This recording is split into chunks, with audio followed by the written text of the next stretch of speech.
नमस्कार, एग्रीमीटर में आप सभी का स्वागत है। मैं हूं ब्रिज द्विवेदी।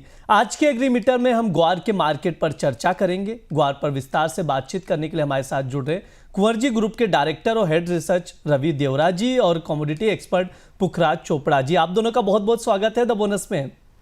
धन्यवाद जी। धन्यवाद। Good morning sir. Pukhraj sir, आपसे शुरुआत करना चाहूंगा। राजस्थान में दूसरे अग्रिम उत्पादन अनुमान में ग्वार के उत्पादन में कटौती कर दी गई है। राजस्थान में 15.10 लाख टन उत्पादन का अनुमान जताया गया है। सर, उत्पादन को लेकर आपका क्या आकलन है? देखिए द्विवेदी जी, मैं एक बात, आप मेरे को आधा मिनट का समय देते एक जी सर, बिल्कुल। देखिए, ये जो राजस्थान सरकार जो आंकड़े देती है, पहली बात तो उन आंकड़ों पे ट्रेडर न तो ट्रेड करता है न विश्वास करता है, एक बात। दूसरी बात, राजस्थान सरकार के जो ट्रेड की उत्पादन के जो आंकड़े आते हैं, उनकी सबसे बड़ी विसंगति ये है कि सरकार 5 साल के डाटा उठा के देख ले, जो भी उत्पादन दे रहे हैं वो वापस देखे कि उसको वापस राजस्व कितना प्राप्त होता है मंडी समिति से। यदि आप राजस्व को देखेंगे और उत्पादन को देखेंगे तो बहुत बड़ा गैप इसके अंदर नजर आएगा। ये होता है कि ये जो जिस तरह से उत्पादन और औसत आंकड़े देते हैं, उससे विदेशों में हमारे इस उत्पाद का दाम कम रह जाता है, यानी उसमें बढ़ोतरी नहीं हो पाती। अब देखिए, उत्पादन बता रहे हैं 1,50,00,000 बोरी का राजस्थान सरकार, जबकि उनके पास जो राजस्व आ रहा है मंडी शुल्क पे वो 30 से 35 लाख बोरी का आ रहा है। तो ये बाकी का गैप कहाँ गया? तो इस विसंगति पे तो मैं ये कहना चाहूंगा कि या तो सरकार इस पे सुधार करे और राजस्थान सरकार इस पे कोई ना कोई डिसीजन ले कि भी ये इतना फर्क क्यों है। जहां तक हम व्यापारिक आंकड़ों की बात करते हैं, हम 65 लाख बोरी का अनुमान पहले भी जता चुके हैं और आज भी यही जता रहे हैं कि जिस तरह की आवक है उस तरह से 65 लाख बोरी से ज्यादा का उत्पादन नहीं होगा द्विवेदी जी। तो ये कुल मिलाकर जो आंकड़ों पर बात है, मैं उस पर मेरी ये टिप्पणी थी। जी बिल्कुल। रवि सर, आपके पास आना चाहूंगा। ग्वार सीड और ग्वार गम में मजबूती देखने को मिल रही है, क्या लग रहा है सर, क्या ये तेजी आगे भी जारी रहेगी और शॉर्ट टर्म में ग्वार सीड और ग्वार गम की कीमतों का आउटलुक क्या रहेगा आपके अकॉर्डिंग?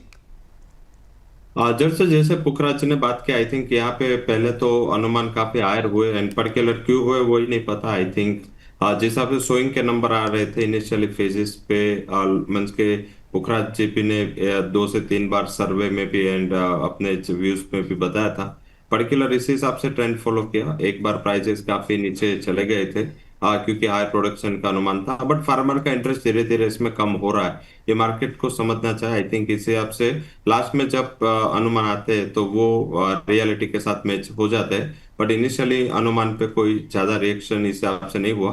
ऑल ओवर मुझे लग रहा है कि जो शॉर्ट टर्म में एक थोड़ा बहुत एक्सपोर्ट के नंबर भी यहाँ पे आए थे, 13% के बढ़ोतरी की बात हुई थी एंड मीन्स के ओवरसोल्ड थे और सारे कमोडिटीज के प्राइसेस 2-3 साल में अच्छे बढ़े। मीन्स को आप स्पाइसेस देख लो या कैस्टर देख लो, ये एक अकेली कमोडिटीज थी जिसमें प्राइसेस लगातार एक साउथवर्ड डायरेक्शन में मोमेंटम कर रहे थे, तो इसका भी एक एज मिला। और आउटलुक की बात करें तो मुझे लग रहा है कि दोनों गुआर से गुआर गम में जो रिएक्शन है एंड ट्रैक्शन है वो अभी भी अपसाइड बना हुआ है। पहले ट्रेडिंग की बात करते हैं। गुआर सीड में मुझे लग रहा है कि 5700 से 5650 एक बाइंग का लेवल है एंड डाउन साइड अभी जब तक ये 5640 के नीचे क्लोज नहीं होता, ट्रेंड पॉजिटिव बना रहेगा एंड जो टारगेट 5810 तक आ सकते हैं इनिशियली पहला टारगेट होगा। ओवरऑल 6000 तक के टारगेट के लिए यही स्टॉप लॉस के साथ आप रुक सकते हैं। एंड गुआर गम में भी आप देखें तो तेजी लगातार कंटिन्यू की है एंड ऑल ओवर यहाँ भी प्राइसेस है, उसने एक 10,200 के करीब एक नया बेस बना लिया है। तो आई थिंक मुझे यहाँ भी लग रहा है कि ऑप्टिमिज्म बनाए रखना चाहिए एंड लेवल स्पेसिफिक 10,500 10,400 एक अच्छा बाइंग जोन होगा। 10,200 का सपोर्ट है, वो स्टॉप लॉस के दौर पे काम करना है एंड जो टारगेट है 12,500 तक एंड इनिशियल फर्स्ट टारगेट होगा वो 11,200 का हो। जी बिल्कुल। पुखराज सर, मैं आपके पास आना चाहूंगा, आपसे भी समझना चाहूंगा शॉर्ट टर्म में ग्वार सीड और ग्वार गम का प्राइस आउटलुक क्या लग रहा है?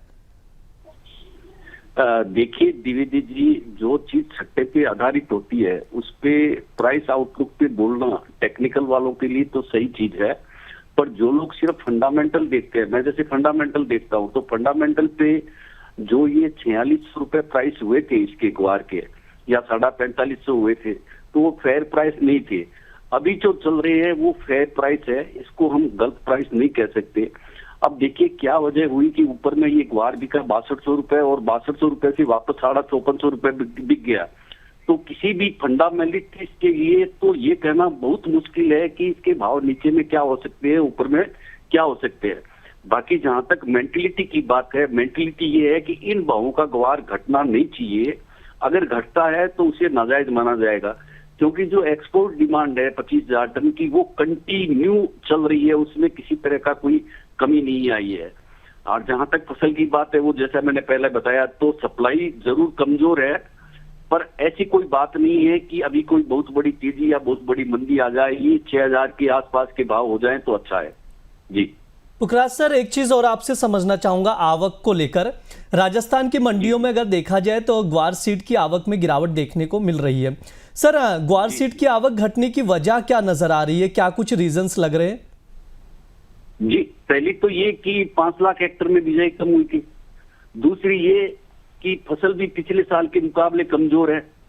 और तीसरा ये कि जब ये ग्वार 4600 बढ़ के 6,000 की तरफ चला तो निश्चित है जब तेजी की तरफ जाता है तो किसान भी अपनी उपज को रोकता है, और छोटे ट्रेडर जो गांवों में छोटी छोटी उपज आती है 5-5 बोरी की, 10-10 बोरी की, वो भी रोकते हैं। तो यही वजह रही कि ये जो सप्लाई है वो कम आ रही है। जी सर, बिल्कुल जिस तरह से सर बता रहे हैं उसके अकॉर्डिंग आप लोग देखकर चल सकते हैं, इन्वेस्टर्स ट्रेडर्स जो भी है। बहुत बहुत शुक्रिया सर आज की चर्चा में जुड़ने के लिए। पुखराज सर, समय देने के लिए, आगे भी बातचीत के लिए आपको जोड़ते रहेंगे, समय देते रहिएगा। आज के लिए बहुत बहुत धन्यवाद सर। धन्यवाद दिवेश जी, धन्यवाद जी। रवि सर, बातचीत कंटिन्यू करते हैं। आवक को लेकर आपसे भी वजह समझने की कोशिश करेंगे कि ग्वार सीड की आवक घटने की क्या कुछ रीजंस आप देख रहे हैं सर? पहला रीजन ऑलरेडी बात की कि सोइंग ही कम थी, तो आई थिंक यहाँ पे कंपेरेटिव कम ही अराइवल्स होगी। और सेकंड जो बड़ा रीजन है, क्योंकि इसकी पेरिसेबिलिटी काफी रहती है, मीन्स के काफी कॉमोडिटीज है, उसकी पेरिसेबिलिटी मीन्स के आप देखें तो वो 2-3 महीने से ज्यादा वो रख नहीं सकते, फार्मर उसको स्टोर नहीं कर सकते। यहाँ पे आप 2 साल 3 साल भी गुआर में स्टोर कर सकते हैं। तो इस हिसाब से मीन्स के जब प्राइसेस बढ़ते हैं तब कम अर्स में अरावल आते, बढ़ने के बाद जब शार्प गिरावट आते तब उसके अरावल बढ़ती है। तो इस हिसाब से अभी प्राइस स्टेबल है। जब तक प्राइस स्टेबल रहेंगे और अपवर्ड ट्रेजेक्टरी एंड मार्केट का जो एक आउटलुक है, एंड फार्मर भी अभी प्राइस एंड आउटलुक दोनों को कंसिडर करते हैं। ऐसा नहीं कि मीन्स के वहां से करके कोई वो गुआर सीड आया तो सीधा ही वो लेके मंडी में जाएगा, क्योंकि ऑल ओवर हार्ड जी ट्रेजेक्टरी में ग्रीड एंड फियर इसमें भी काम करता है। तो ये दूसरा भी एक रीजन है जिससे प्राइजेस में एक अच्छा इंस्ट्रक्शन हमने आता हुआ दिखा था, और यहाँ पे अराइवल से वो थोड़ी कम हुई। सर, एक्सपोर्ट डिमांड पर भी बातचीत कर लेते हैं। ग्वार गम की एक्सपोर्ट डिमांड में लगातार बढ़ोतरी देखने को मिल रही है। अप्रैल से नवंबर की बात की जाए तो ग्वार गम एक्सपोर्ट में करीब 13% की बढ़ोतरी देखने को मिल रही है। सर, ग्वार गम एक्सपोर्ट के आंकड़ों में ग्वार मिल के आंकड़े भी शामिल है, हमें पता है। जिस तरह से हम लोग देख रहे हैं ग्वार गम का एक्सपोर्ट क्यों बढ़ रहा है ये बताइएगा, और साथ ही ये भी समझाइए कि आगे एक्सपोर्ट डिमांड और बढ़ेगी। जैसे लास्ट ईयर का जो बेस है वो काफी लो था, मीन्स के आप लास्ट ईयर के एक्सपोर्ट के पूरे डेटा देखे लगातार कमजोर रहा था, और मीन्स के एक साउथवर्ड डायरेक्शन में यहाँ पे मोमेंटम थी प्राइसेस, क्योंकि तब क्रूड के भी एंड एक्सप्लोरेशन वाली जो कंपनियां हैं जो एक्सप्लोरेशन के लिए यूज करते हैं उसका भी डिमांड कम था। इंडिया चाइना के बिटवीन जो ट्रेड रिलेशंस थे वो काफी टेंस थे, और इस हिसाब से मीन्स के यहाँ पे जो चाइना का food preservation demand and food industry demand पे अच्छा रहता है, बट वहां से भी लास्ट हमने ये डिमांड आती हुई नहीं दिखी थी। तो दोनों रीजन थे जिस हिसाब से लास्ट ईयर पूरा बेस लो बना, और अभी धीरे धीरे चाइना के साथ भी हमारे रिलेशन इंप्रूव हुए, ट्रेड के बात पता चल गया, और काफी कंट्रीज के साथ फ्री ट्रेड एग्रीमेंट साइन कर रहे हैं इंडिया। तो आई थिंक मुझे लग रहा है कि ये जो आगे विजिबिलिटी भी अच्छी है कि अगर ऐसे ही फ्री ट्रेड एग्रीमेंट साइन होते रहे, और शायद हम नेक्स्ट वीक यूरोप के साथ भी ट्रेड डील साइन कर रहे हैं, तो यूएस को छोड़ के जो डिमांड है वो हमारी स्ट्रांग रह सकती है। साथ में रशिया भी एक बड़ा बायर था, एंड रशिया लास्ट ईयर हमारा मीन्स के यूएस से इंपोर्ट है वो काफी कम हो गया था, क्योंकि वहां पे मीन्स के जो लास्ट एडमिनिस्ट्रेशन है उसका एक बहुत प्रभाव हुआ था, और उसका बेसिक एम मीन्स के कम एक्सप्लोरेशन पे था, काफी एक्सप्लोरेशन कंपनियों के पास से वो लोग ने लैंड भी वापस ले ली थी, और ट्रम्प एडमिनिस्ट्रेशन ने अभी फिर से अपना फोकस ये एक्सप्लोरेशन पे बढ़ाया है। तो इसके लिए मुझे लग रहा है कि गुआर गम की डिमांड है वो कंटिन्यू होगी, और एक्सपोर्ट डिमांड भी यहाँ पे और सस्टेन हो सकते हैं। हालांकि 12-13% से के जो डिमांड बढ़ रहे हैं उससे ज्यादा बढ़ोतरी की एक्सपेक्टेशंस ना करें। जैसे आगे पे बात हो रही थी, आई थिंक जो लाख टन में बात करें तो 3,23,000 टन की जो एक्सपोर्ट डिमांड थी उसको लेके जो 25,000 की डिमांड आ रही, तो बेसिक ये एक आंकड़ा आगे जाके 3.5 से 4 ये कुछ रेंज में रह सकता है 26-27 का। तो ऑल ओवर सिचुएशन वाइज मुझे लग रहा है कि एक बैलेंस भी है और विजिबिलिटी भी है। सर एक आखिरी सवाल रहेगा ट्रेडर्स के लिहाज से, किसी को एग्री कमोडिटी में अगर पोजीशन बनानी हो तो आपकी ओर से टॉप एग्री कॉल्स क्या रहेंगे?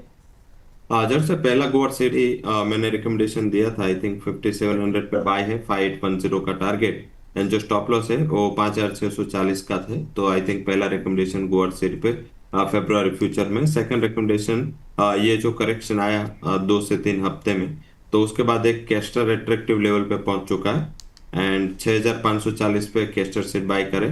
6490 का एक छोटा स्टॉप लॉस होगा, 6620 तक के लेवल वहां पे आते हुए दिख सकते हैं। जी बिल्कुल, हाँ, ये टॉप पिक्स में जो सर ने रिकमेंड किया उसके अकॉर्डिंग आप लोग देखकर चल सकते हैं। समय भी हो चुका है सर, डिस्क्लेमर दे दीजिए। जो भी कमोडिटीज के बारे में चर्चा हुई उसमें मेरी कोई पर्सनल पोजीशन नहीं है। कंपनी के clients as well as company के फंड में थ्रू स्पॉट और डेरिवेटिव मार्केटिंग पोजीशन हो सकती है। कोई भी पोजीशन लेने के पहले आपके रिस्क के लिए फाइनेंशियल एडवाइजर के साथ कनेक्ट करना जरूरी है, और पोजीशन पे स्टॉप लॉस जरूर से लगाएं। जी सर, बहुत बहुत शुक्रिया सर आज की चर्चा में जुड़ने के लिए। ये हमारा एग्री मीटर शो है, इस दौरान तमाम एग्री कमोडिटीज़ पर बातचीत की जाती है। इस बार हमने ग्वार मार्केट पर चर्चा की है, तो आप लोग ये शो देखिए और ज़्यादा से ज़्यादा लोगों तक शेयर ज़रूर कीजिए। साथ ही आप लोगों को बता दूं, द बोनस लगातार वेबिनार्स का आयोजन कर रहा है जिसमें आप लोग हिस्सा ले सकते हैं। क्या आप शेयर बाजार का ट्रेंड पकड़ने में चूक जाते हैं? क्या आपको भी डेली ट्रेडिंग में लॉस हो रहा है? फिर ऐसा क्या करें कि ट्रेंड भी पकड़ में आ जाए और जो ट्रेडिंग में लॉस हो रहा है वो ना हो? यही सब सिखाने के लिए द बोनस आपके लिए एक स्पेशल वेबिनार का आयोजन कर रहा है। इस वेबिनार में आपको स्विंग ट्रेडिंग में सही एंट्री और सही एग्जिट का पार्ट पढ़ाया जाएगा, और ये पार्ट कोई और नहीं बल्कि लक्ष्मी श्री सिक्योरिटीज़ के head of research Anshul Jain आपको पढ़ाएंगे, स्विंग ट्रेडिंग सिखाएंगे। 2 अलग अलग सेशन होंगे, आपको कोर्सेस में सीखने मिलेंगे कैसे ट्रेंड को पकड़ा जाए, प्राइस एक्शन कैसे देखें, चार्ट को कैसे पढ़ें, ट्रेडिंग सेटअप और सही स्टॉक स्कैनिंग की तकनीक क्या है। अगर आप भी अंशुल जैन से स्विंग ट्रेडिंग का ये सबक लेना चाहते हैं, सीखना चाहते हैं, समझना चाहते हैं, तो रजिस्ट्रेशन करके चल सकते हैं। पहला वेबिनार 7 फरवरी को सुबह 11 बजे और दूसरा पार्ट जो है 28 फरवरी को सुबह 11 बजे ऑनलाइन आयोजित किया जाएगा। QR कोड स्क्रीन पर है, स्कैन करिए, वेबिनार में हिस्सा लीजिए। साथ ही आप लोगों को बता दूं, द बोनस लगातार प्राइम मेंबर्स के लिए एक्सक्लूसिव कंटेंट लेकर आ रहा है, तो आप लोग भी प्राइम मेंबरशिप लीजिए और एक्सक्लूसिव कंटेंट का एक्सेस पाइए। फिलहाल के लिए इस शो में इतना ही रहेगा। आप लोग बने रहिए द बोनस के साथ। धन्यवाद।